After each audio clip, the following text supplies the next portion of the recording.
So I don't think equity, diversity, and inclusion are fundamental values. They can be valuable in the measure that they participate in things that are in fact fundamental. I'm going to give you two. We have all heard the slogans, diversity is our strength, we have to be inclusive, and everyone deserves a seat at the table. These have become the rallying cries of our culture today, where diversity, equality, and inclusion are presented as the very foundation of society. But here is the deeper question. As Christians, are we meant to simply accept this as the highest standard, or are we called to challenge it with the gospel itself? That's what we're going to address today. So to begin, let's start with an interesting exchange between Charlie Kirk and a college student, and then we will hear Bishop Barron's insights. And I just kind of want to ask you to elaborate on why DEI is unlawful. Well, based on the Civil Rights Act, which I have disagreements with, but based on the Civil Rights Act, which is the law of the land, it says you shall not discriminate based on color, race, creed, or origin of nationality. Yes. And DEI definitionally does those things. How does it definitionally do those things? So, for example, if you say you are going to hire a certain amount of people or have scholarships only for a certain people, you are then prejudicing against another group. Charlie Kirk, this country is diverse. You can't just say the pursuit of diversity is compromising excellence. Diversity literally just means difference. Okay, diversity is America. You cannot say all of that is true. That you Hold on. are America first if you do not care about half of America. I care about them so much. I want the only thing that they're ever judged on is to be their character or their competency, not their skin color. Okay, so you want it to be a meritocracy. You want it to be so let's talk about a meritocracy. Okay. So in this clip, Charlie makes it clear that society should not be built on DEI, but rather on meritocracy, rewarding effort, ability, and achievement. While that may indeed provide a sound policy framework for government, as Catholics, we cannot stop there. We are called to go deeper and examine not only the political and social dimensions, but also the moral and spiritual implications. This is why in the next clip, we will turn to Bishop Barron and analyze diversity, equality, and inclusion one by one, guided by his reactions. Let's first listen to his explanation on equality. Here we go. Think of the prologue to the Declaration of Independence that clearly lays out, all men are created equal and endowed by the Creator with certain inalienable rights. That's a way of stating this great moral value of equity or equality. However, equity is not an absolute or fundamental moral value. How come? Because in some circumstances, equity, especially a compelled equity, can be a bad thing. The fact that there are inequities among us, well, to some degree, that's simply born of nature, of the way things are. Let's face it, we're all unequal in beauty, in intelligence, in skill, in courage, in get up and go, all sorts of ways. And these inequities are reflected then in the way outcomes occur. So look around the society, people are at different levels. Now, sometimes, indeed, because of injustice. And when that's the case, it ought to be addressed vigorously, clearly. So please don't get me wrong. If inequity in outcome is the result of injustice, it should be fought. But I would say many inequities in outcome are the result of just natural inequalities that obtain among us. And in point of fact, if we try to impose equity of outcome across the society, we are calling forth a completely totalitarian system of government, one that would become deeply unjust in the exercise of its power. Bishop Barron makes a very important observation when he reminds us that the US Constitution declares all men to be created equal and endowed with inalienable rights by their Creator. But at the same time, he points out that this equality refers to our dignity before God, not to our talents, skills, physical abilities, or the particular gifts with which providence has endowed each person. So to forget this is to fall into the dangerous illusion that society can be built on a kind of artificial equality that denies the uniqueness of the individual. Drawing from my own experience, when I served as a choir leader back in India, some of the more sensitive members insisted that everyone should be given the opportunity to sing a solo during communion. At first, this sounded fair, but it quickly became clear that not everyone had the ability to sing well. To force solos on those who lacked the gift would not only have disrespected the sacred liturgy, but would also have been unjust to those who truly possessed musical talent, since their opportunity would have been taken away in the name of fairness. Now, looking back, I can see how this false and utopian idea of equality could have easily destroyed the choir. And if such thinking can damage something as small as a parish choir, how much more catastrophic would it be when applied to the life of an entire society? With that in mind, let's now move to the next clip where Bishop Barron addresses the question of diversity. Is diversity a good thing? Well, one of the oldest problems in philosophy is the problem of the one and the many, right? How to think through unity and diversity at all levels of being.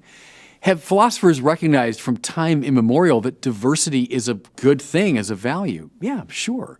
That it obtains in some way at all levels of reality? Yeah, sure. And attempts to eliminate diversity, to impose a tyrannical unity, indeed would be totalitarian. That there's variety in our ethnic expressions, our cultural expressions. There's variety in viewpoint and attitude and personal style. Yeah, all that is good. However, is diversity an absolute value? Meaning, does it obtain in every circumstance, in every place? I would say clearly no. What do I mean? Well, if we one-sidedly stress diversity, which we are wont to do today, in terms of the problem of the one and the many, we are really people of the many today. We're very sensitive to the totalitarian distortion of unity. But if we one-sidedly stress diversity, what do we get? We get a permanently divided society. We've lost any sense of the values that unite us. I've spoken before of Aristotle's idea of the transcendent third, that we come together most powerfully when together we fall in love with a transcendent good. Together we're dedicated to a good that we commonly accept. Well, if that dimension of reality is de-emphasized, what we're left with is simply bickering individuals, each one clamoring for his or her own rights and prerogatives.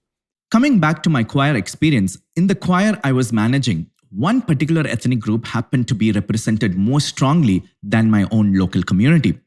Some of my friends outside the choir who belonged to my community would often raise concerns about why so few of our members were included. They suggested that I should deliberately add more people from our background just for the sake of balance.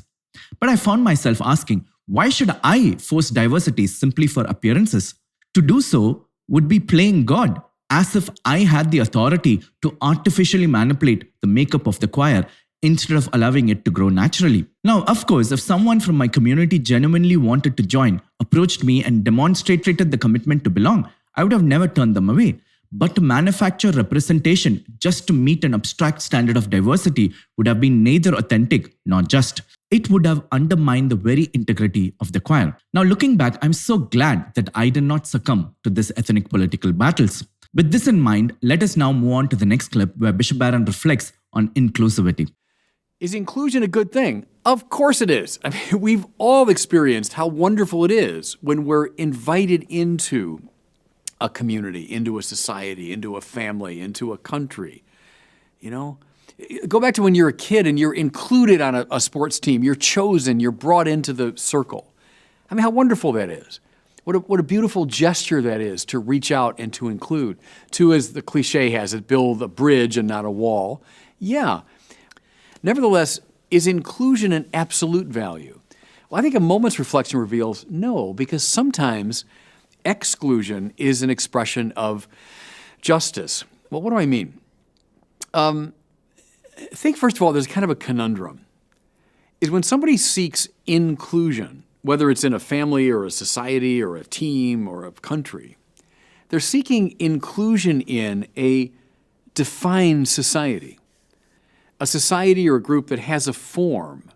It's about certain things. It's for certain things and against other things. It has, by its nature, included some, right, who are congruent with its purposes and excluded others who aren't. The conundrum is you can't really have absolute inclusivity, because inclusivity is predicated upon the reality of a certain exclusivity in the society into which you seek.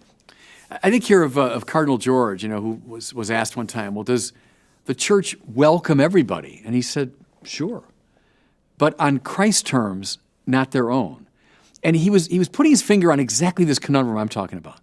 Yes, all are welcome into the open arms of the church, but into a society defined by Christ, not defined by themselves. Bishop Barron makes another crucial point when he explains that there can never be such a thing as absolute inclusivity, because the very moment a person expresses the desire to be included in a team, a society, or a community, it automatically carries with it the expectation that they will accept and live by the rules, principles, and standards that govern that body. And therefore, anyone who refuses or fails to do so in principle is excluded. This is why absolute inclusivity, though it may sound attractive in theory, can never be realized in practice, since its very possibility depends on the individual's willingness to assimilate into the life and the order of that team, that society, and even that nation. Now, coming back to my choir experience, whenever someone approached me with the desire to join, I was required to exercise discernment and make a judgment about whether to accept or decline, and that judgment rested on clear and non-negotiable criteria. First, whether the person possessed the talent necessary to sing. Second, whether they had the discipline and commitment to attend rehearsals. Third, whether they were genuinely available to serve week after week as the demands of the ministry required. Now, if someone admitted that they could not attend practices, or they would frequently be unavailable on Sundays, or they were unable to sing in scale, then of course, it would have been impossible for me to include them merely for the sake of so-called inclusivity, because to have done so would have inevitably lowered the standard of the entire choir, dishonored the sacred liturgy, and eventually dragged the whole group into decline. Now, looking back, I'm so profoundly grateful that until the very day I laid down my responsibility as the choir leader, I never admitted anyone who did not meet the standards required. And in that fidelity, the integrity of the choir was preserved. Now, having said all this, does it mean that as Catholics, we should simply reject diversity, equality, and inclusion altogether? Let's listen to Bishop Barron. Justice and love. Justice, the chief of the cardinal virtues. We speak about justice and prudence and temperance and courage. Well, the central one is justice, which means doing the right thing. Then look at the theological virtues, faith, hope, and love. And Paul says there are three things that remain, but the greatest of these is love. What's love but willing the good of the other?